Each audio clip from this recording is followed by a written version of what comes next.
नाचवणारा हिंदू, भारताला वाकवणारा हिंदू अजमल कसाब, अफजल गुरु, याकब मेमन पेक्षा देशाला घातक आहे. सावरकरांनी सांगितलंय की हिंदू हित की बात, हिंदू सद्गुण विकृतीमुळे हारले, शक्ती वाचून धर्म दुर्बल ठरतो आणि धर्मा वाचून शक्ती दुष्ट बनते. धर्माशिवाय असलेली शक्ती म्हणजे अफजल खान आणि धर्मासह असलेली शक्ती म्हणजे छत्रपती शिवप्रभू. जे केलं ते धर्मासाठी, जे केलं ते परोपकारासाठी, जे केलं ते निष्पाप, निरागस आणि निशस्त्र असलेल्या सज्जन समाजाच्या रक्षणार्थ केलं. स्वतःच्या गादीसाठी नाही. इदम न मम, हे माझं नाही, हे श्रींच आहे. प्रत्येक वेळेला कवड्याच्या माळेला हात लावायचा आणि जगदंब जगदंब माझं नाही, परमेश्वराचं आहे, मी पण येऊ द्यायचं नाही. विरक्तीने राज्य करायचं. विरक्तीशिवाय राज्य म्हणजे आसक्ती, विरक्तीशिवाय राज्य म्हणजे अहंकार, विरक्तीशिवाय राज्य म्हणजे उपद्रव, विरक्तीशिवाय राज्य म्हणजे देशद्रोह, विरक्ती आल्याशिवाय मोदींसारखी, विरक्ती आल्याशिवाय योगी आदित्यनाथांसारखी राज्य करणं म्हणजे पाप. विरक्ती म्हणजे संसार करायचा नाही असं नाही. छत्रपती शिवप्रभूंनी तुम्हाला एका बायकोच्या साड्या धुताना घाम फुटतोय. त्यांनी 8 लग्न केली, 8 सरदारांच्या शौर्य संपन्न कुळांच्या 8 मुली घरात आणल्या आणि 8 मुलींच्या आई बापाला, भावंडांना भाग पाडलं स्वराज्याच्या रक्षणासाठी, उभं राहण्यासाठी. 8 लग्न केलेला अष्टशक्तींचा, आता लक्ष्मीला आपण अष्टलक्ष्मी म्हणतो, अष्टलक्ष्म्या घरी येऊन हा नारायण जिवंत झाला. आणि सावरकर सांगतात त्याप्रमाणे दश दिशांच्या शतकांच्या यज्ञातून उठली एक केशरी ज्वाला, 10 दिशांच्या हृदयामधून अरुणोदय झाला. 10 दिशा अंधकारात होत्या, सगळीकडे अराजक माजलं होतं. काशी विश्वनाथाचं धर्मांतरण होत होतं, काशी विश्वनाथाचं देवळं फोडली जात होती, तुळजा भवानी संकट, देवस्थानं संकटात होती, धर्म क्रियाकरण संकटात होतं. आपल्याच देशात तीर्थयात्रांना जजिया नावाचा इस्लामिक कायद्यानुसारचा कर लागत होता, कारण तुम्ही काफिर आहात. काफिरांनी इस्लामिक शासन काळामध्ये त्यांचा धर्म पाळणं म्हणजे कुफ्र आहे आणि ती कुफ्र नष्ट करणं, त्यासाठी एकच उपाय आहे, काफिर मारणं. काफिर संख्येने जास्त होते, लढाऊ सुद्धा होते, मग त्या काफिरांना थेट मारता येत नव्हतं. मग त्या काफिरांनी आपलं धर्मांतरण करावं आणि मुसलमानमध्ये यावं, इस्लामिक व्हावं, म्हणून एक योजना आखण्यात आली की जिथे काफिरांची संख्या जास्त असेल तिथे उपद्रव माजवायचा. एन केन प्रकारेनं आपस की फूट जगत की लूट या नीतीने त्या काफिरांच्या जातीय, भाषिक, प्रांतिक, राजकीय संघर्ष उभा करून इस्लामिक राजसत्ता त्यांच्या जीवावर उभी करायची आणि काही 4 मिंदे असतील त्यांना संरक्षण देऊन त्यांच्याच कुळाच्या सर्व हिंदूंना जजिया कर लावायचा. जजिया कराचा अर्थ आहे जिथे इस्लामिक शासन चालतं तिथे मुसले इमान नसणारे काफिरांना त्यांच्या धार्मिक यात्रा करायच्या असतील किंवा त्यांचं कुठचंही धार्मिक कार्य करायचं असेल तर इस्लामची मान्यता मिळतच नाही. पण इस्लामनी जीव मारू नये, उद्ध्वस्त करू नये म्हणून एक असा राक्षसी कर असतो जो कर भरताच येत नाही, कठीण जातो. तुम्हाला जर आठवत असेल, कोण शीख बांधव इथे असतील तर त्यांना आठवत असेल तर पाकिस्तान मधल्या स्वात घाटीमध्ये हजारो वर्षांपासून वास्तव असलेले, मूळ भूमिपुत्र असलेले आजचे शीख, त्या स्वात घाटीमध्ये तालिबानी अतिरेक्यांनी त्यांचं शिरकाण केलं आणि वाचलेल्या शीखांना सांगितलं जर तुम्हाला वाचायचं असेल तर 150 कोटी जजिया द्या. गरीब शेतकरी असणारे स्वात घाटी, वाजपेयी जेव्हा पंतप्रधान होते तेव्हाची घटना आहे. तुम्ही आजही युट्यूबला आणि गुगलला सर्च करा. आणि सामूहिक हत्याकांड केली त्यांची. हे कुणी केलं आणि कुठे केलं? पूर्वीच्या भारतात केलं. पूर्वीचा भारत पण आजचा पाकिस्तान. तो का झाला? कारण हिंदू सजग नव्हता, हिंदू सावध नव्हता. आपल्या जाती पाती, वर्ण, भाषा, प्रांत आणि नेतृत्वाच्या प्रेमात अडकलेला हिंदू ज्या दिवशी धर्मप्रेमी होईल, ज्या दिवशी धर्मराष्ट्रप्रेमी होईल, त्या दिवशी भारताकडे वाकड्या नजरेने पाहायची कोणाची माय घेणार नाही. आज अफजल हम शर्मिंदा है, तेरे कातिल जिंदा है. अहो, आपल्यालाच लाज वाटली पाहिजे. अफजलचे समर्थक भारतात जिवंतच कसे काय? पण JNU महेश रावांनी विषय मांडला, जवाहरलाल नेहरू युनिव्हर्सिटी दिल्लीमध्ये, आणि तिथल्या विद्यार्थी संघटनेचा एक कन्हैया कुमार नावाचा हरामखोर देशद्रोही विद्यार्थी, उकिरड्यावर जन्माला आलेला, आई जागेवर आहे बाप गायब आहे अशी असलेली औलाद, अफजल हम शर्मिंदा है, तेरे कातिल जिंदा है, कश्मीर को लेके रहेंगे, भारत तेरे तुकडे 100 करेंगे, अशा घोषणा दिल्या.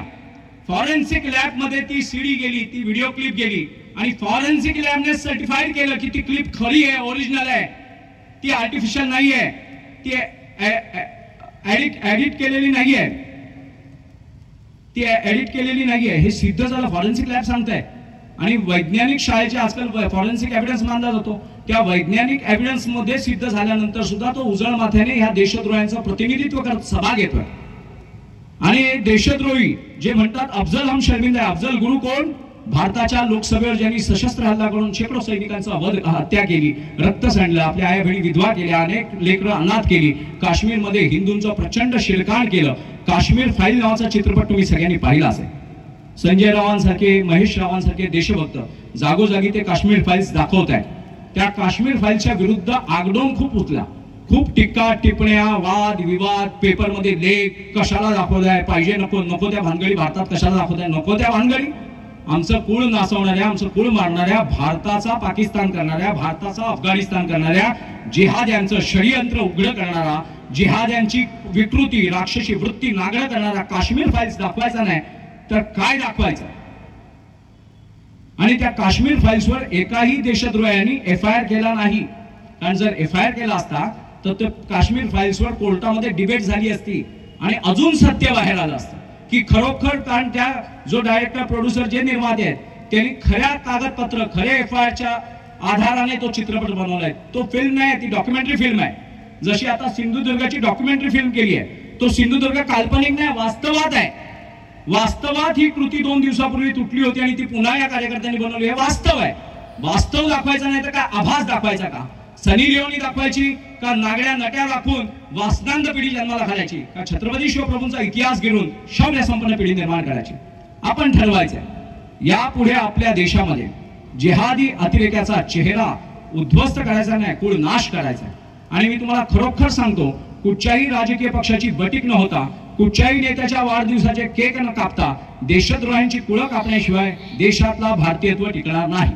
राष्ट्रद्रोह मारल्याशिवाय, देशभक्ती जागवल्याशिवाय, आईचा गर्भ आणि वडिलांचं रक्त, पितृ पंधरवड्यामध्ये तुम्ही तुमच्या पूर्वजांना, म्हणजे सायंटिफिकली आता प्रूव्ह झालंय, सायन्स, विज्ञान विज्ञान विज्ञान विज्ञान विज्ञानच्या गप्पा मारणारे सगळे नागडे झाले आहेत. आणि भारतीय तत्वज्ञानाचंच, भारतीय आचारसंहिता, भारतीय धर्मच विज्ञानाचा बेस आहे. ख्रिश्चन सांगत होते पृथ्वी आयताकृती आहे, गॅलिलिओला फाशी देत होते. जे सांगत होते, ख्रिश्चन काय सांगत होते? सूर्याभोवती पृथ्वी नाही फिरत, पृथ्वीभोवती सूर्य फिरतो, कारण त्याच्यावर ख्रिश्चन राहतात. असली बावळट जमात. आणि इथे पूर्वीपासून सांगितलंय सूर्य पिता आहे, पृथ्वी माता आहे आणि चंद्र मामा आहे. मंगळावरती ताम्र आहे. खगोलशास्त्रानुसार किती अमावस्या आणि किती पौर्णिमा येतात, किती अष्टमी, किती चतुर्थी येतात. शास्त्र शुद्ध आध्यात्मिक पंचांग आहे. हे मानवी बुद्धीच्या अहंकारातून आलेलं नाहीये, ऋषी मुनींच्या तपश्चर्यातून. हे कॉस्मिक एनर्जीचं ज्ञान, विश्व निर्मितीचं ज्ञान, समाधी अवस्थेमध्ये जे प्राप्त झालं ते इदम न मम, हे सगळं लिहून ठेवलं ऋषी मुनींनी. आणि आजही ग्रहण जशीच्या तशी येत आहेत. त्या ग्रहणांचे खगोलशास्त्रीय परिणाम सुद्धा सांगितले आहेत. आणि त्या परिणामांसाठी वाचायचं कसं आणि त्या ग्रहण काळाच्या शक्तीचा उपयोग कसा करायचा याचं सुद्धा जीवशास्त्रीय, शरीरशास्त्रीय, अन्नशास्त्रीय, साधना, चित्त, मन, सबकॉन्शियस माइंड, या सगळ्याचं डिकोड करून ठेवलंय ऋषी मुनींनी. सगळं उघडं तत्वज्ञान आहे. पण त्याच तत्वज्ञानाला बदनाम करून दुसऱ्यांची देवळं तोडणारे, दुसऱ्यांच्या बायका लुटणारे, दुसऱ्यांचे धर्म बाटवणारे, दुसऱ्यांची राष्ट्र गिळून त्यांचं धर्मांतरण करून 57 इस्लामिक राष्ट्र निर्माण करणाऱ्या जिहाद्यांचे तळवे चाटणारे हरामखोर धर्मनिरपेक्षतेच्या नावाखाली हिंदूंना भ्रमिष्ट करतात आणि जिहादी अतिरेक्यांच्या मानवी हक्कांचा लढा लढतात. म्हणजे अजमल कसाबला फाशी होऊ नये म्हणून भारतामध्ये खूप प्रयत्न झाले. याकूब मेमनला फाशी होऊ नये म्हणून भारताचं सर्वोच्च न्यायालय, ज्या भारतात भारतीयांचं रक्त सांडलं गेलंय, पाकिस्तान नावाच्या दुष्ट देशाकडून षडयंत्र करून भारतामध्ये बॉम्ब विस्फोट करण्यात आलेले आहेत. हजारो माता भगिनी विधवा, हजारो लहान लेकरं अनाथ, ज्यांना डॉक्टर इंजिनियर बनायचं होतं ती लोकांच्या घरी चाय भांडी धुवायला लागली, कपडे धुवायला लागली, लाडी झाडू मारायला लागली, कारण बापच मेला, आधारच गेला, आई मेली, घर उद्ध्वस्त झालं, नातेवाईकांनी संपत्ती खाऊन टाकली आणि अनाथ झाली लेकरं. त्या हरामखोर याकूब मेमनला फाशी होऊ नये म्हणून ह्याच भारतातलं सर्वोच्च न्यायालय पहाटे 3 वाजता उठवलं जातं. अहो ते सोडून द्या, झाला, फाशी गेली, कारण तिथे मोदी होते. मनमोहन सिंग नावाचा जर जायंट रॉबर्ट असता तर अजमल कसाब, अफजल गुरु काय हे सगळे जिवंत राहिले असते आणि इथे त्यांचं प्रोडक्शन तयार झालं असतं. इथल्या अनावरस राज्यकर्त्यांनी त्यांची निर्मिती तयार करून ठेवली असती इथे. जाऊ दे, त्याचं पण कुळ वाढू दे करून. त्या अफजल याकूब मेमनचं फाशी तर झालीच, पण आता तुम्ही सगळ्यांनी इलेक्ट्रॉनिक मीडियामध्ये बातम्या पाहिल्या असतील. त्या याकूब मेमनच्या थडग्याची मजार केली आहे, त्याला मार्बल लावलंय, ते सुशोभीकरण केलंय आणि त्या कायद्यानुसार हायकोर्टाच्या ऑर्डर्सनुसार त्याच्या थडग्यावरती त्याचं नाव सुद्धा लिहायची बंदी आहे. हायकोर्टाची ऑर्डर्स आहे फाशीच्या वेळेची. ते जे कमिशन बसतं फाशी झाल्यानंतर याचं मुळातच ते प्रेत इथे द्यायचीच गरज नव्हती, ते कुठेतरी कुठल्या कुत्र्यांना खायला टाकलं पाहिजे होतं. पण ते प्रेत दिल्यानंतर त्याचा जनाजा निघाला आणि जनाजा कुठे निघाला माहितीये? जिथे त्यांनी मुंबईत बॉम्बस्फोट केले होते, मुंबईत जिथे आई बहिणी विधवा केल्या होत्या, मुंबईच्या निमित्ताने देशाची आर्थिक प्रचंड हानी केली होती, शेअर मार्केट डाऊन केला होता, उद्योग धंदे व्यवसाय पर्यटन संरक्षण सगळ्याला प्रश्नचिन्ह उभं केलं होतं. त्याच मुंबईमध्ये त्या देशद्रोहाचं थडगं उभं राहतं. असा कुठचा वर्ग आहे?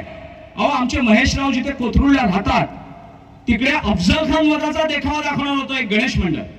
तिथल्या पोलिसांनी त्या गणेश मंडळाला नोटीस पाठवली, जातीय सलोखा बिघडणारा काय दाखवू नका. अरे जातीय सलोखा? अफजल खान कुणाच्या आईचा नवरा आहे? अफजल खानाची बायको कुठे राहते, आई कुठे राहते? कुणाच्या आया अफजल खानाला भेटून आल्या होत्या? अफजल खान वधाच्या देखाव्याने कुणाच्या भावना दुखावत आहेत?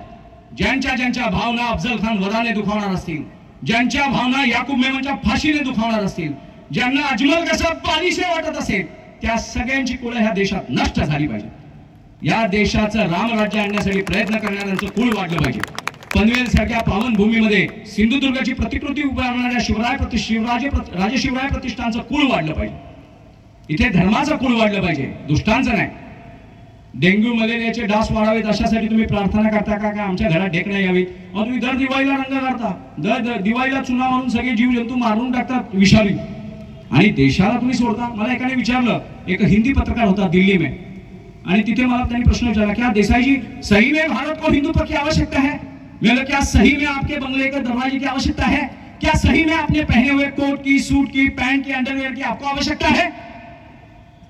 अगर आप कपड़े नहीं पहनेंगे तो नंगे हो जाएंगे, और दरवाजा नहीं लगाएंगे तो चोर डुकेट उचक्के घुस जाएंगे.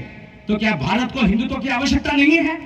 इसी भारत को जब हिंदुत्व कमजोर हुआ, भारत शक्तिहीन हुआ, तो इसी भारत का पाकिस्तान बना.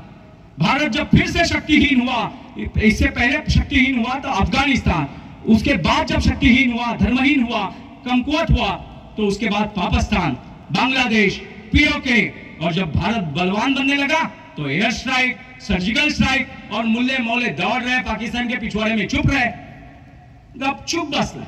हिंदुत्वाची गरज नाही. अहो जसं आईला मातेला पतीची गरज असते, पत्नीला पतीची, मुलीला पित्याची, मुलीला भावाची जशी गरज असते, आणि मला सुद्धा माझ्या पवित्र आईची गरज आहे. मला कुठे बुधवार पेठेत जन्म घ्यायचा नाहीये, मला कुठे ग्रँड रोडला उकिरड्यावर जन्म घ्यायचा नाहीये. मला शुद्ध बीजापोटी फळ रसाळ गोमटे अशा शुद्ध कुळात धर्मनिष्ठ कुळातच जन्म घ्यायचा आहे. आणि ते धर्मनिष्ठ कुळ जर ह्या भारतात टिकवायचं असेल तर या भारताला हिंदुत्वाची आवश्यकता आहे. हिंदुत्व हा भारताचा नैसर्गिक अधिकार आहे. जसं लोकमान्य टिळक म्हणाले होते की स्वराज्य हा माझा जन्मसिद्ध अधिकार आहे आणि तो मी मिळवणारच, तसं 100 कोटी हिंदूंनी सांगायचं आहे की हिंदू राष्ट्र हा माझा जन्मसिद्ध अधिकार आहे आणि आम्ही हिंदू राष्ट्र मिळवणारच, हिंदू राष्ट्र करणारच, हिंदू राष्ट्रच आहे. या नेत्याशी फितुरी केली म्हणून तो गद्दार, आणि मग तुम्ही नवाब मलिकशी इमानदारी केली तेव्हा तुम्हाला काय म्हणायचं? बायकांची घरं तोडत बसले आणि राजसत्ता लाचार केली, देवळांमध्ये बंद्या घातल्या आणि रस्त्यावरती ढुंगणं वर करायची, गॅस सिलेंडर वर करायच्या परवानग्या दिल्या, त्याला काय म्हणायचं? दुष्ट राजसत्ता, धर्महीन राजसत्ता उद्ध्वस्त करणं हे प्रत्येक धार्मिक हिंदूचं दायित्व आहे, धर्म कर्तव्य आहे. हिंदुत्व हा तुमचा नैसर्गिक अधिकार आहे आणि प्रत्येक भारतीयाने भारतामध्ये हिंदुत्व शौर्य संपन्न, धर्म संपन्न, उजळ माथ्याने छाती ठोकून हिंदुत्व करणं हा प्रत्येक कुळाचा नैसर्गिक अधिकार आहे. तुम्ही जसं रोज जेवता, 24 तास श्वास घेता, रोग प्रतिकारक शक्ती वाढावी म्हणून रोज प्रयत्न करता, योगासनं, सूर्य नमस्कार करता, तसं भारत टिकावा म्हणून हिंदुत्व करणं हा तुमचा नैसर्गिक आणि नैतिक अधिकार आहे. त्यामुळे यापुढे हिंदुत्वाला आरोपीच्या पिंजऱ्यात उभं करणारा एक जरी हरामखोर भेटला तर त्याला सरळ राष्ट्रद्रोहाची उपाधी द्या. आपण काही मराठे वेगळे, ब्राह्मण वेगळे, तेली, माळी, साळी, कोळी, कुणबी, आगरी, भंडारी वेगळे, 18 पगार जाती, 12 बलुतेदारांमध्ये फूट पाडून हिंदूंमध्ये फूट पाडण्याची जी राजकीय षडयंत्र आहेत, धर्मद्रोहांची षडयंत्र आहेत, ती उद्ध्वस्त करा. PFIचा अजेंडा जेव्हा मी तुम्हाला सांगत होतो तेव्हा त्याच्या क्रमांक 7 नंबरच्या पानावरती त्या PFIचा एक अजेंडा आहे. त्यात त्यांनी असं म्हटलंय की 10 ते 15% जिहादी अतिरेकी मुसलमानांचं पाठबळ जर आपल्याला मिळालं सशस्त्र उठाव तर आपण करू, पण त्याच्या आधी आपण काय करायचं आहे, क्रमांक आहेत ना त्यांचा, आचारसंहिता आहे, त्या आचारसंहितेचा आलेख आहे, त्यात ते म्हणतात सुरुवातीला हिंदूंमध्ये जातीय फूट पाड़ा, हिंदुओं में जातीय बंटवारा हो, प्रादेशिक बंटवारा हो, प्रांतीय बंटवारा हो, राजनीतिक दलों में बंटवारा हो, भाषा के ऊपर झगड़े हिंदू आपस में, और रोहिंग्यास को, बांग्लादेशियों को जल्द से जल्द आधार कार्ड जैसे, रेशनिंग कार्ड जैसे, ड्राइविंग लाइसेंस जैसे, इलेक्शन वोटिंग आईडी जैसे डॉक्युमेंट्स लोकल मुस्लिम जिहादी बनाकर दे दे. त्यांनी काय सांगितलंय, ते एजंट कुणाला नेमत नाही, ते म्हणतात जो पण मुस्सले इमान आहे, मुस्सले इमान कोणाला, मुसलमान, मुस्सले इमान या शब्दाची थोडक्यात मी तुम्हाला डेफिनेशन अरबी भाषेतली सांगतो, ती तुम्हाला कळली की तुम्हाला लक्षात येईल की तुम्ही सगळे बेईमान आहात त्यांच्या भाषेत. मुस्सले इमान त्यालाच म्हणतात जो एकमेव परमेश्वराच्या एकमेव तत्वाला किंवा कुठच्याही उपासना पद्धतीला अल्लाह नावाच्या एका शक्तीला मानतो. अल्लाहचा जो मेसेंजर ऑफ अल्लाह आहे त्याला जिब्राईल म्हणतात. अल्लाहचा संदेशवाहक जिब्राईल, अल्लाहने जिब्राईलच्या माध्यमातून ज्या प्रेषिताला मेसेज दिले तो मोहम्मद, अल्लाहने जिब्राईलच्या माध्यमातून ज्या प्रेषिताला धर्म सांगितला तो इस्लाम, अल्लाहने या जिब्राईलच्या माध्यमातून प्रेषित मोहम्मदाला या इस्लामचा जो धर्मग्रंथ सांगितला ते कुराण. अल्लाह, जिब्राईल, मोहम्मद, इस्लाम आणि कुराण या पाचच गोष्टी जो मानतो, पाचच, सहावी नाही, धर्मनिरपेक्षता नाही, तेरी पूजा तेरे को और मेरी पूजा मेरे को नाही, या पांच गोष्टी जो मानतो तो मुस्सले ईमान. और ये 5 चीजें जो नहीं मानता है उसके और भी कुछ मानता है और प्रेषितों को मानता है, अल्लाह छोड़कर उपासना अलग अलग पद्धति की करता है और ईश्वरों को मानता है, ईश्वर को अलग अलग नामों से पुकारता है, उसे अमूर्त को मूर्त में लाता है, पत्थरों की पूजा करता है, वृक्षों की पूजा करता है, व्यक्तियों की, साधुओं की, संतों की पूजा करता है, वो सारे काफिर हैं. और उन काफिरों की उपासना को, उस काफिरों की उपासना पद्धतीला, त्या काफिरांच्या, उन काफिरों की नमाज छोड़कर, नमाज कंपल्सरी आहे, तुम्ही काही पण करा पण नमाज पडलीच पाहिजे, त्यांच्या आचारसंहितेत आहे. त्या 5 गोष्टी सोडून दुसऱ्या प्रकारची उपासना करणारा प्रत्येक जण अरबी भाषेत काफिर आहे. म्हणूनच तालिबानची राजसत्ता आल्या आल्या तालिबानने पहिलं काम काय केलं तर भगवान बुद्धाच्या मूर्ती फोडल्या. मुसलमानांची राजवट, अरबांची, तुर्कांची, हबश्यांची भारतात आल्या आल्या त्यांनी काय केलं, काशी विश्वनाथाचं देवालय तोडलं. बाबराने काय केलं, प्रभू रामचंद्रांचं जन्मस्थळी असलेलं देवालय तोडलं आणि काय केलं तर मशिदी बांधल्या. कारण तुमची मूर्ती पूजा त्यांना मान्य नाही, तुमची उपासना पद्धती मग ती साकार असो अथवा निरंकार असो. माऊली काय म्हणतात, तुझं सगुण म्हणू की निर्गुण रे, तुला सगुण म्हणू का निर्गुण, तू सर्वत्र तूच आहेस, याच्यात माझ्यात त्याच्यात शत्रूमध्ये सर्वत्र व्याप्त परमेश्वर आहे. फक्त ज्या जीवाला अहंकार होतो त्याच्याकडून दैवी तत्व लांब जाऊन त्याचं मद वाढतो आणि मद वाढलं, उन्मत्तता वाढली की त्याच्याकडे अधर्म वाढतो. उदाहरणार्थ रावण, उदाहरणार्थ यवन राज्य करते, या सगळ्यांकडे उन्मत्तता वाढली, दुसऱ्यांना लुटायला निघाले, दुसऱ्यांच्या बायका लुटून आणायच्या. अच्छा, दुसऱ्यांच्या बायका लुटून आणायची पद्धत ऐतिहासिक आहे का, नाही, ती वर्तमानात चालू आहे. इसिसने जेव्हा सिरियामध्ये इसिसचं राज्य आलं तेव्हा सिरियामध्ये इसिसने काय केलं, जे मुसलमेतर स्त्रिया होत्या, मुस्लिमेतर स्त्रिया होत्या, ज्या मुसलमान नव्हत्या, आणि मुसलमान म्हणजे मुसलमानांमध्ये सुन्नी आणि शिया लफडी आहेत, त्यांनी शियांच्या स्त्रिया आणि इतर युरोपियन, इस्रायली, ज्यू, ब्रिटिश कुठच्या म्हणजे त्यावेळेला इराकमध्ये उपस्थित होत्या त्या नॉन मुस्लिम स्त्रियांचे नग्न बाजार भरवले. नग्न, त्यांची छाती कशी आहे, त्यांचं पाठीमागचा भाग कसा आहे, कंबर कशी आहे, त्यांचा योनी मार्ग कसा आहे, आणि ते प्रदर्शनात विकल्या गेल्या त्या स्त्रिया. ही 1947 सालची गोष्ट नाही, तेव्हा तर झालंच आहे, पण ही आत्ताची गोष्ट आहे 2000 मधली. आणि जर आपण सावध होणार नसो, काश्मीर फाईल्स काल्पनिक चित्र नाही आहे, 25-30 वर्षापूर्वी घडलेल्या इतिहासातल्या घटना आहेत. ती मुलं जिवंत आहेत ज्यांच्या मुलांसमोर त्यांच्या आयांच्या छात्या कापल्या गेल्या, त्या मुलांसमोर ज्यांच्या आयांच्या गुप्तांगांमध्ये AK-47 घालून ब्रश फायरिंग करण्यात आली. ती मुलं अजून जिवंत आहेत ज्यांना इलेक्ट्रिक खरवतीवर ज्यांच्या आया चिरल्या गेल्या नग्न करून. हे कुठे घडलंय, हे सिरियामध्ये नाही घडलंय, हे उझबेकिस्तान, तुर्कस्तान मध्ये नाही घडलंय, हे घडलंय काश्मीर मध्ये. जी काश्मीर तपस्थली आहे, देवभूमी आहे, पण त्या देवभूमीत अमरनाथ यात्रा करायची असेल, वैष्णोदेवी यात्रा करायची असेल तर सैन्याच्या संरक्षणाशिवाय हिंदूंना जाता येत नाही.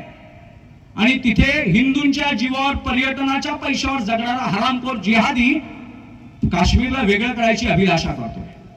आणि त्या काश्मीरला वाचवणं म्हणजे काश्मीरला वाचवणं नाही, भारताला वाचवणं आहे. 370 कलम जे रद्द करण्यात आलेले आहे ते 370 कलम म्हणजे राष्ट्रद्रोह होता. आणि तो राष्ट्रद्रोह कोण करत होते तर 70 वर्ष राज्यकर्ते करत होते, या देशातले राज्यकर्ते. मी एका चांगल्या सज्जनाशी बोलत होतो तेव्हा लक्षात आलं की अजमल कसाबने हल्ला केला, अफजल गुरुने हल्ला केला, तेव्हा मनमोहन सिंगांना माजी पंतप्रधान मनमोहन सिंगांना काही पत्रकारांनी विचारलं की तुम्ही मोठं सैन्यबळ तिथे का नाही उतरवत आहे, तुम्ही का नाही त्यांची धूळदाण उडवत, का नाही त्यांचे मिलिटंट्स बेस तोडत. त्याने नाही, हमारे इधर के वोटों के ऊपर परिणाम हो जाएगा. म्हणजे इथली मतं देशद्रोह्यांना प्रो अँटी नॅशनल ऍक्टिव्हिटी केली, राष्ट्रद्रोह्यांच्या सकारात्मक राष्ट्रद्रोह्यांना अनुकूल राजकीय धोरण ठेवलं तर इथले देशद्रोही मतदान करतील आणि इथल्या देशद्रोह्यांनी मतदान केलं तरच आमचे आमदार खासदार निवडून येतील. पण 2014ला छत्रपती शिवप्रभूंचं कुळ जागं झालं, योग्यांची भूमी आहे, तपस्व्यांची भूमी आहे, विंचू देवाऱ्यासी आला, देवपूजा नावडे त्याला, तेथे पैजाराचे काम, अधमासी ते अधम, मऊ मेणाहुनी आम्ही विष्णू दास, कठीण वज्रास ऐसे भेदू, भले त्यासी देऊ कासेची लंगोटी, नाथाच्या माथी हाणू काठी, दया तिचे नाव भूतांचे पालन आणि निर्दालन कंटकांचे. दया भूतांचं पालन करणं हा दयेचा एक भाग आहे, पण दुष्टांचं निर्दालन करणं हा दयेचा मुख्य गाभा आहे. दुष्टांचं निर्दालन केल्याशिवाय दया सिद्धच होऊ शकत नाही. शिवाजी महाराजांना आपली दया आली, आपल्या पूर्वजांची दया आली म्हणून त्यांनी अफजल खान मारला. मी एक अहिंसेचा स्तोम वाजवणाऱ्या एका मुलीला भेटलो होतो. नहीं, शत्रु को भी नहीं मारने का, इसको भी नहीं मारने का, उसको भी नहीं मारने का. मी बोला एंटीबॉडीज तो आपके फिजिकल साइंस के अनुसार शरीर प्रतिकार शक्ती तर तुमच्या शरीरात आहे, रोज हजारों लाखों बैक्टीरिया मारले जातात. तो अहिंसा किसे कहते हैं? काया वाचा मन से किया हुआ किसी को हिंसा नहीं करने का, किसी को दुख नहीं देने का, इसको अहिंसा कहते हैं. मगर प्रॉपर अहिंसा किसे कहते हैं? मुख्य अहिंसा का भाग कौन सा है? गडबडले महात्मे अर्ध्या हरकुंडन पिवळे झालेले असतात. उगीच साधूचे वेश घेतले म्हणून साधू होता येत नाही. साधूचं अंतरंग जागं व्हावं लागतं. साधूचं अंतरंग तुकोबांचं जागं झालं होतं, समर्थ रामदास स्वामींचं जागं झालं होतं. म्हणून निश्चयाचा महामेरू बहुत जनांसी आधारू. शिवरायांचे कैसे चालणे, शिवरायांचे कैसे बोलणे, शिवरायांचे सलगी देणे कैसे असे, शिवरायांचा 8वा प्रताप हे समर्थ रामदास स्वामी बोलतात, जे सर्वापासून विरक्त झाले, आई बापाला सोडलंय, स्वतःचं कुळ सोडलंय, शेती सोडली आहे, जमीनदारी सोडली आहे आणि लंगोट बांधून देश फिरताय. ते पण छत्रपती शिवप्रभूंच्या प्रती इतके आकर्षित झाले की विरक्तीचा महापुरुष दिसला, साक्षात्कार झाल्यानंतर एखादा संत प्रभावित व्हावा, साक्षात ज्या उपासनेसाठी, ज्या साधनेसाठी, ज्या साध्यासाठी ही साधना केली होती ते साध्यच देहरूपात दृष्टांत देत आहे म्हटल्यानंतर जसा प्रभाव पडतो तसं समर्थ रामदास स्वामींच्या ठाई झालं, तसं तुकोबांच्या ठाई झालं. जे मुलांना सोडतात, बायकोला सोडतात आणि देहू भंडारा करत रानोमाळ पांडुरंगाचा शोध घेत फिरतात आणि पांडुरंगाला यायला भाग पाडतात, ते तुकोबाराय शिवरायांच्या मागे उभे राहतात. म्हणजे पांडुरंग त्यांच्यातच दिसला ना. तर अहिंसा कशाला म्हणतात तर स्वतः हिंसा न करणे आणि हिंसा करणाऱ्या नरपशूंचा बळी घेणे, दुष्ट राक्षसांचा कुळ नाश करून सज्जनांचं रक्षण करणे आणि ते पण नरसिंहांसारखे हिरण्यकश्यपू फाडून, अफजल खानासारखे राक्षस मारून, शाहिस्त्याच्या छावणीत घुसून, आदिलशाही, कुतुबशाही, निजामशाहीच्या घराला सुरुंग लावूनच अहिंसा साधता येते. तुमच्या पोंगड पांडित्याने, तुमच्या नकली अहिंसेच्या तत्वज्ञानाने अहिंसा साधता येत नाही. अहिंसा हे शूरांचं साधन आहे, हिजड्यांचं नाही, नपुंसकांचं नाही. अहिंसेच्या गप्पा संभाजी महाराजांनी माराव्यात, तुकोबांनी माराव्यात, शिवरायांनी कराव्यात. अहिंसाच्या गप्पा नरेंद्र मोदी बोलले तर चांगलं वाटेल, कारण ते अजमल कसाबला फासावर देतात. ते याकूब मेमनला त्याची मुलगी 12 वर्षाची झाली आहे, बघत नाही बसले, त्यामुळे त्याची मुलगी 12 वर्षाची झाली हरामखोराची, पण जे मेले त्यांची मुलं उद्ध्वस्त झाली आहेत, त्यांचं कोण बघणार? आणि त्या याकूब मेमनला विरोध होऊन, मंथन होऊन, बचाव बचाव बचाव करून फाशी दिली. पण दुर्दैव असं आहे आपलं की त्या फाशी दिलेल्या याकूब मेमनच्या जनाजाला त्याच मुंबईमध्ये लाखोंच्या संख्येने देशद्रोही उपस्थित होते. म्हणून सुरुवातीच्याच काळात मी बोललो की हे भाषण नाहीये, हे उद्विग्नतेचा आविष्कार आहे. हृदयामध्ये असलेलं अग्निकुंड या समाजामध्ये प्रकट व्हावं आणि दुष्टांच्या समित्या पडून, दुष्टांच्या आहुत्या पडून हे भारतीयत्व टिकावं. हे भाषण फिषण नाहीये. भाषण ठेवायचं असतं तर या राजे शिवराय प्रतिष्ठानला काय वेळ लागलाय का? मग त्यांनी कुठच्या तरी गोमट्या अशा भाड खाऊन नेत्यांना बोलवलं असतं आणि वक्तृत्व गाजवायला सांगितलं असतं, पण त्यांनाही वेळ लागलाय. बाबासाहेब पुरंदरे एक वाक्य म्हणायचे, वेळ लागल्याशिवाय इतिहास घडत नाही आणि वेळी माणसंच इतिहास घडवतात. वेळ लागल्याशिवाय इतिहास घडत नाही, वेळी माणसंच इतिहास घडवतात. खरोखर राजे शिवराय प्रतिष्ठानला वेळ लागले आणि तेच घडवतील सिंधुदुर्गचे निर्माते, ते सिंधुदुर्ग सारख्या प्रतिकृती निर्माण करतील आणि ह्या दगडमातीच्या सिंधुदुर्गामधून जिवंत गर्भधारणा होईल. या दगडमातीच्या संस्कारामधून, कारण गड किल्ल्यांवर जायचं का माहितीये? गड किल्ल्यांवर गेल्यानंतर तिथले व्हायब्रेशन्स मिळतात, तिथे स्पंदन असतात. आता नवविज्ञान सांगू लागलंय की सगळ्या भूमीला आपला आपला ओरा असतो, आभा असतो. प्रत्येक जीवाला स्वतःचा ओरा असतो, आभा मंडल असतं. पूर्वी देवतांच्या मागे, अवतारी पुरुषांच्या मागे प्रकाश वलय दाखवायचे. ते प्रकाश वलय खरोखर असतं, फक्त ते सूक्ष्म असतं. ते आध्यात्मिक दृष्टीशिवाय चर्मचक्षूंना दिसत नाही.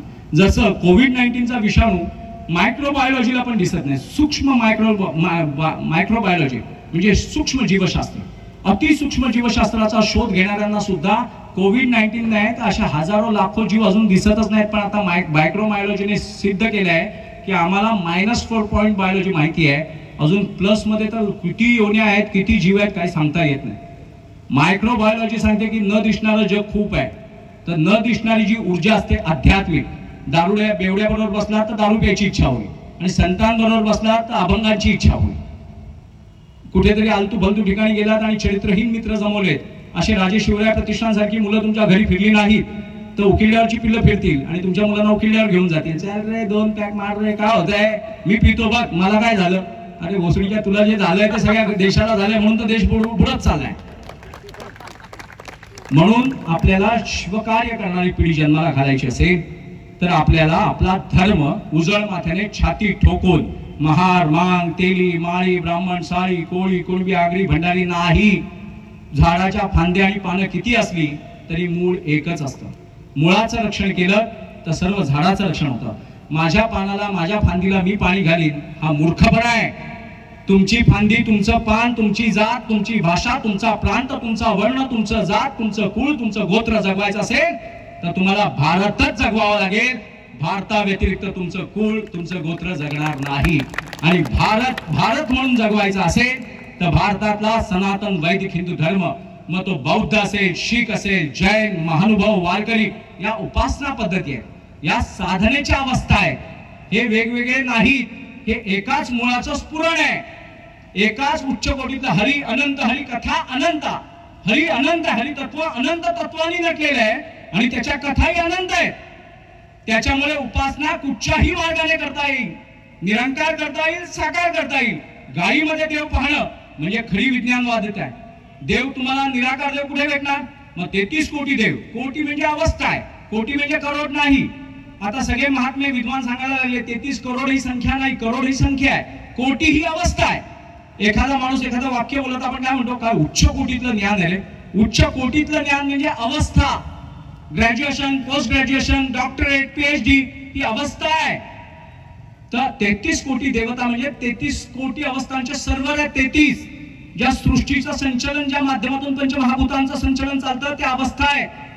त्या अवस्थांचं कॉस्मिक एनर्जीचं सेंट्रल पॉइंट, या 84 लक्ष योनींमध्ये जर कॉस्मिक एनर्जी, विश्व ऊर्जा कुठे लवकर संग्रहित होत असेल तर तो पशु आहे गाय. शिवलिंगासारखं जिला वशिंड असतं ना, ती भारतीय गाय. तिच्यात सूर्य केतू नावाची नाडी असते. जसं तुमचं सोलर पॅनल लावल्यानंतर सूर्याची किरण घेऊन खाली लाईट लागतो, थोडे यंत्रमण चालतात, काही मशीन चालायला लागल्या, तर ती कॅपॅसिटी सूर्याची कमी नाहीये, ती कॅपॅसिटी विज्ञानाची कमी आहे. विज्ञानाला अजून कसं चालवायचं सूर्यावरती ते कळत नाही. आता अमेरिकेने एक विमान उडवलंय, त्याच्यावर सगळे सुपर सोलर पॅनल लावलेत आणि ते विमानाने मागे विश्वभ्रमंती केली आहे. जो सूर्य एवढं ब्रह्मांड चालवतो, ही सूर्यमाला चालवतो, त्याच्यावर नुसते दिवे चालवता. ही तुमची योग्यता आहे, तुमची कमी पडते, तुमचं सामर्थ्य कमी पडतं. तुम्ही त्याला जास्तीत जास्त कॅश करा ना, तो सूर्य वाटेल ते चालवून देऊ शकतो. तसंच सोलर पॅनल, त्या सूर्याची ऊर्जा जशी पॅनल मध्ये घेतली जाते आणि मग ती दिव्याच्या रूपाने प्रकाशमान होते, तसं या ब्रह्मांडामध्ये मनुष्याला जर ऊर्जा प्राप्त करायची असेल तर गोवंशातूनच प्राप्त होऊ शकते. गोरक्षकांची काही ठिकाणी मस्करी करतात ना, आता तुमच्या गायींचं, भारतीय गायींचं गोमूत्र एक्सपोर्ट होत आहे.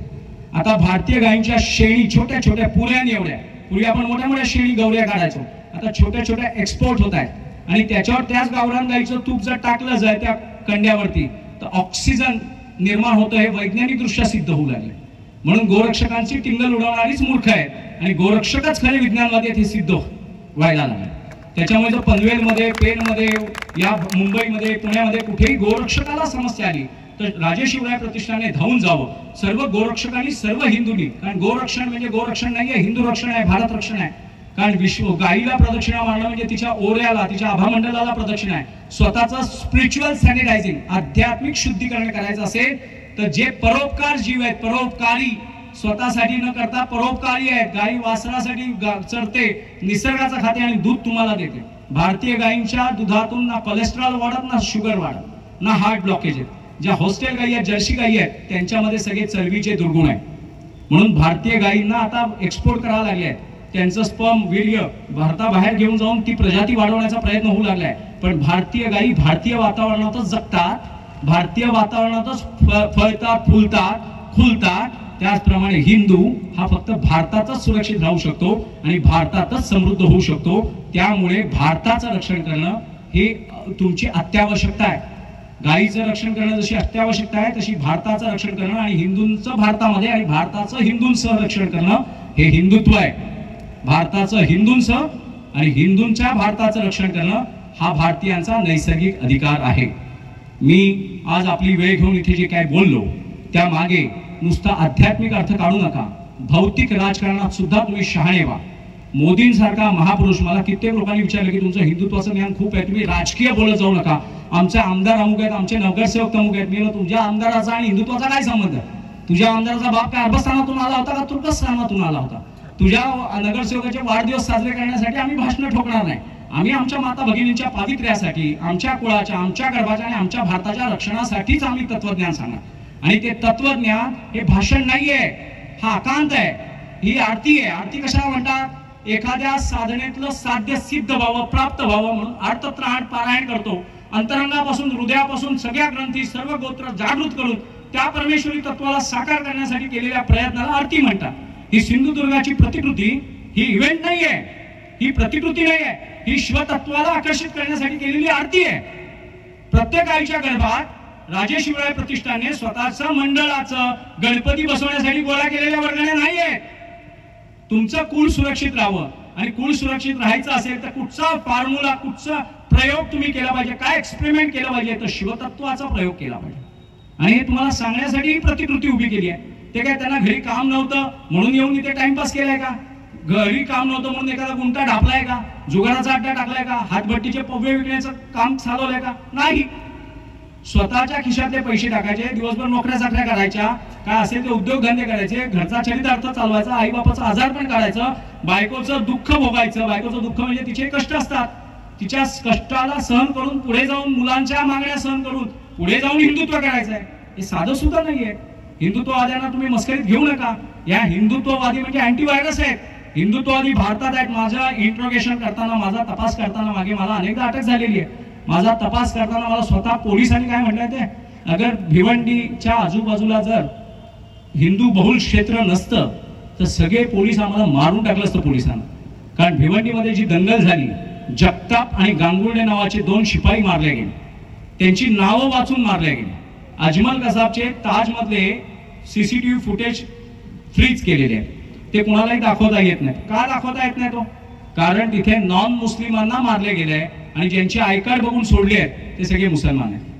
आणि गरोदर स्त्रिया पुढे आली, एक पाया पडत की माझ्या पेटात बेबी आहे, माझ्या पोटात, तर डोंट वरी, प्लीज कम. आणि तिला बोलवली, तिची छाती वगैरे दाबली आणि नंतर तिच्या गर्भावरती, पोटावरती AK-47 घेऊन ब्रश फायरिंग केली. तुम्हाला हे व्हिडिओ बघितले तुम्ही स्वस्थ बसू शकाल का? आणि ते का करण्यात आले? तर भारताचा पाकिस्तान करण्यासाठी.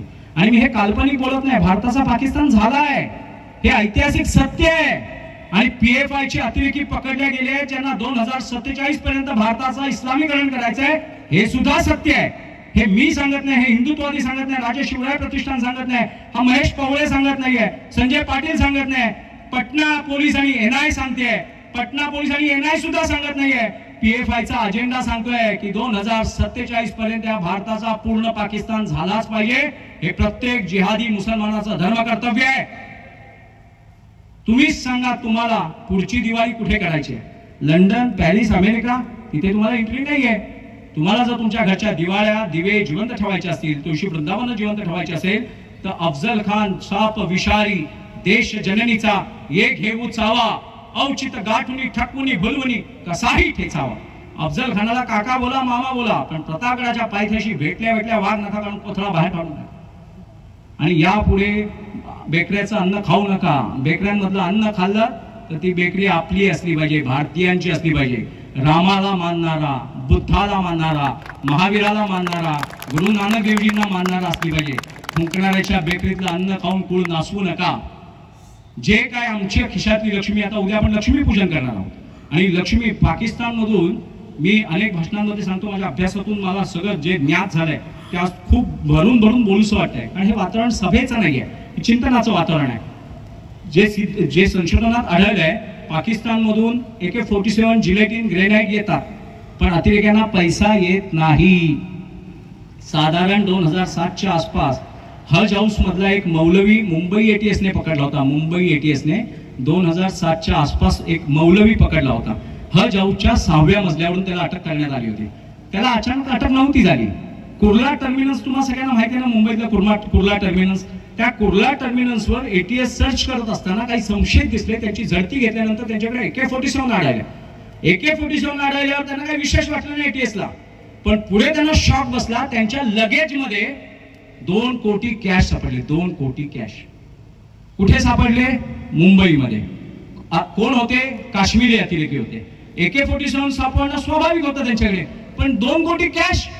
मग ATS कामाला लागली आणि ATS ने त्यांना उलट टांगून त्या जिहादी ढेकळांकडून जेव्हा बदवून घेतलं, तेव्हा त्यांना कळलं की मुंबईतल्या सगळ्या जिहादी जकात जमवतात, जकात. आणि त्या जकातला काश्मीरला भारतापासून तोडण्यासाठी स्वातंत्र्य शब्द लागू होत नाही.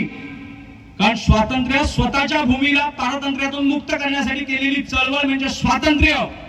आणि दुसऱ्याचा देश बाटवण्यासाठी, दुसऱ्याचा कुळ मारण्यासाठी, धर्म बाटवण्यासाठी केलेला प्रयत्न म्हणजे अतिरेक, जिहाद.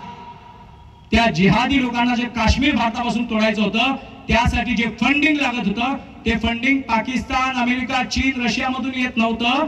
ते भारतातून जात होतं आणि भारताची आर्थिक राजधानी असलेल्या मुंबईतून जात होतं. या सगळ्या विधानांवर एखाद्या देशद्रोहाला आक्षेप असेल तर त्यांनी खटला टाकावा, त्याची जर माय वेगळी असेल तर. ही सगळी सत्य विधान आहे. मुंबई मधल्या हज हाऊस मधून एक मौलवी म्हणजे अशा हजारो मौलवी आहेत, पण त्याला बळीचा बकरा केला. ते कॅश जमवतात आणि 2-2 कोटीची कॅश 2007 किंवा 5ची गोष्ट आहे. कुर्ला टर्मिनस वरून घेऊन काश्मीर येथे ते घ्यायला आले होते, रिसिव्ह करायला आले होते. आणि ते बोलले दर 3-4 महिन्याने आम्हाला कॉल येतो, दर 3-4 महिन्याने आम्हाला येऊन एवढीच कॅश घेऊन जावी लागते. कधी कधी जास्त असते, कधी कमी असते. म्हणजे भारत मारण्यासाठी भारताबाहेरून शस्त्र येत आहेत. भारताबाहेरून अफजल गुरु, अजमल कसाब सारखे हरामखोर देशद्रोही जिहादी अतिरेकी येत आहेत, पण पैसा हा भारतातूनच जातोय. म्हणून तुम्ही देशद्रोही खाटकांच्या हातून खाऊ नका, देशद्रोही बेकरीचं अन्न घेऊ नका. हिंदू खाटीक उपाशी मरतोय, नोकऱ्यांसाठी हे करतोय, आणि बांगलादेशी आणि रोहिंग्यांची सलून ताटल्या गेली आहेत. हलाल का मिलेगा? हलाल का नाही, हराम का है. हलालचं अन्न खाणं म्हणजे हरामखोरी आहे. यापुढे हलालचा टॅग जर कशावर असेल तर त्या प्रोडक्टला आणि त्या प्रोडक्शन करणाऱ्या कंपनीलाच वाईट टाका. हलाल तुझ्या आईशी लाव, तुझ्या बहिणीशी, तुझ्या बायकोशी हलालचा टॅग लाव. पण आमच्या देशात हलाल चालणार नाही. आमच्या देशात ओम चालेल, राम चालेल, कृष्ण चालेल, बुद्ध चालेल, महावीर चालेल, गुरु गोविंद सिंह, गुरु नानक देवजी, बसवेश्वर चालतील, मगर हलाल नहीं चलेगा. म्हणून यापुढे जेव्हा जेव्हा अन्न घ्याल ते तुमच्या धर्माला, तुमच्या भारताला आपली पुण्यभूमी मानतो. भारताबाहेर जाऊन ज्याला तीर्थ करावं लागत नाही, भारताबाहेर जाऊन ज्याला ईश्वराची साधना करावी लागत नाही. ईश्वराची कसली? राक्षसांची साधना आहे. भारताचं तत्व ईश्वरी आहे. बाकी जग लुटायला निघालेले लुटारू भारतीय नाहीत. जगाला लुटणं, दुसऱ्यांच्या बायका रखिली करणं, दुसऱ्यांच्या बायकांची स्तनं कापणं, योन्यांमध्ये तलवारी घालणं आणि पद्मावती सारख्या साध्वींना जोहार करायला लागणं. ये देखो राजपुताना नाज इसे तलवारों पे, इसने सारा जीवन काटा पर्ची तीर कटारों पे, यह प्रताप का वतन पला था आजादी के नारों पे, पण दुर्दैव काय, कूद पडी थी यहाँ हजारों पद्मिनिया अंगारों पे. कवी प्रतिभांचं काव्य आणि त्याच्या पुढे कवी महाराष्ट्राचं काव्य म्हणतात. म्हणजे राजस्थान मधल्या आपल्या आया बहिणींना जोहार करावा लागला. दुष्टांची, नीचांची, धर्मद्रोह्यांची, हरामखोरांची, गाय खाणाऱ्यांची स्पर्श आपल्याला होऊ नये, वासना आपल्याला स्पर्शू नये. आपलं कुळ, आपलं घराणं पवित्र राहावं, पुढच्या पिढ्यांना सौभाग्य उपभोगता यावं म्हणून पद्मिनी सारख्या हजारो स्त्रियांनी काय केलं तर अग्निकुंड पेटवून स्वतःच्या देहाची आहुती दिली. अहो आपल्याला पलिताचा चटका लागला तर रडायला येतं. अख्खा देह निखाऱ्यांवर फेकून द्यायचा आणि दुष्टाची नजर पडून द्यायची नाही. किती मोठं पावित्र्य, किती मोठं सतीत्व. आणि त्या सतीत्वाच्या भारतामध्ये आज भारत बाटवण्याच्या गोष्टी केल्या जातात. आणि कवी प्रदीप गुजरातचे आहेत, ते महाराष्ट्राविषयी काय म्हणतात, ये देखो मुल्क मराठों का, यहाँ शिवाजी डौला था, मुगलों की ताकत को जिसने तलवारों पे तोला था, हर पर्वत पर आग जली थी, हर पत्थर एक शोला था, बोली हर हर महादेव की, बच्चा बच्चा बोला था, वीर शिवाजी ने रखी थी लाज हमारे शान की, इस मिट्टी से तिलक करो ये धरती है बलिदान की. आणि त्या भूमीमध्ये आपण आहोत. आणि त्या भूमीमध्ये अफजल खानाच्या थडग्याचं सुशोभीकरण करून आपल्या आईचा नवरा मेलाय आणि त्याच्या भोवती त्याचा कुळ वाढव म्हणून नमाज पडणारे हरामखोर या देशाचे द्रोही आहेत. औरंगजेबाच्या खुलताबादल्या थडग्यावर रोज चादरी चढवणारे हरामखोर आहेत, देशद्रोही आहेत. याकूब मेमनचं थडगं बांधून त्याचं सुशोभीकरण करणारे हरामखोर आहेत, देशद्रोही आहेत. याकूब मेमनला फाशी होऊ नये म्हणून 3-3 वाजेपर्यंत सुप्रीम कोर्टाला उठवणारे हरामखोर आहेत, देशद्रोही आहेत. आणि ते मुंबईचे पालकमंत्री असलम शेख, गेल्या 2.5 वर्षामध्ये मुंबईचा पालकमंत्री कोण होता? असलम शेख. कोण असलम शेख? एपीजे अब्दुल कलाम नाही. आणि एपीजे अब्दुल कलाम देशभक्त होते, गीतेचे उपासक होते. आणि एपीजे अब्दुल कलाम सारखा महापुरुष देशाचा राष्ट्रपती होता. त्यांनी सांगितलं की माझं कुळ गीतेशी संबंधित आहे, रामायणाशी महाभारताशी संबंधित आहे, अरबांशी नाही. त्या एपीजे अब्दुल कलामांच्या मृत्यूनंतर तिथे एकही कुत्री मांजरं गेली नाहीत. सगळे हिंदू व्हीआयपी होते. पण इथे याकूब मेमनच्या जनाजाला लाखोंच्या संख्येने देशद्रोही होते, त्याच मुंबईत जिथे आपल्या आया बहिणी विधवा झाल्या. म्हणून आपल्याला सावध व्हावं लागणार आहे. मगाशी मला काल महेश रावांनी सांगितलं की भाई गड किल्ल्यांवर पण अतिक्रमण चाललंय. आता ही जी सिंधुदुर्गची प्रतिकृती उभी केली आहे ते सगळे गड किल्ल्यांवर जातात. हा लोहगड, विशाळगड, एवढंच काय रायगडावर पण थडगी उभी करायचे प्रयत्न चालू झालेत. ज्या छत्रपती शिवप्रभूंनी या धर्माचं, या राष्ट्राचं रक्षण केलं कुळाचं शौर्याने, त्यांना लक्षात आलंय की शिवकुळच वाटवायचं आणि त्या शिवकुळाची उत्पत्ती ज्या गडकिल्ल्यांवर जाऊन होते तिथे थडगी बांधायची. ही सर्व थडगी रिकामी आहेत आणि त्या थडग्यांमध्ये जर कोण झोपलं असेल तर ते सगळे अफजल खान आहेत. म्हणून अफजल खान साप विषारी देश जननीचा ये घेऊ चावा, औचित गाठुनी ठाकवुनी भुलवुनी कसाही ठेचावा. त्याला काका म्हणा नाही तर मामा म्हणा, पण मारायला विसरू नका, कोथळा काढायला विसरू नका. त्यांनी वार केला तरच मी मारीन हा भ्रम सोडून द्या. एअर स्ट्राईक, सर्जिकल स्ट्राईक हा तुमच्या राष्ट्राचा राष्ट्रीय अधिकार आहे आणि ते करण्याची क्षमता असलेली राजकीय व्यवस्था निर्माण करणं आणि ती व्यवस्था निर्माण करणाऱ्या संघासारख्या, राष्ट्रीय स्वयंसेवक संघासारख्या देशभक्त संघटनांचं रक्षण करणं, त्यांच्या मागे उभं राहणं, त्यांच्या बरोबर जाणं, त्यांच्या उपक्रमांमध्ये प्रचंड संख्येने उपस्थित राहणं आणि भारताचा राजकीय राष्ट्रीय हेतू साध्य करण्यासाठी हिंदू हिताचं राजकारण आणि हिंदूंचं सैनिकीकरण. शिवाजी महाराजांनी वाक्य सावरकरांनी नंतर म्हटलंय, पण शिवाजी महाराजांनी आधी आचरण केलंय. हिंदू हिताचं राजकारण म्हणजे शिवाजी महाराज आणि हिंदूंचं सैनिकीकरण म्हणजे सुद्धा शिवाजी महाराज. म्हणून हे सावरकरांचं वाक्य आणि शिवप्रभूंचं चरित्र, संभाजी महाराजांचं रक्त, माऊलींची समाधी, तुकोबांच्या गाथा, गुरु गोविंद सिंहांचं आणि सगळ्या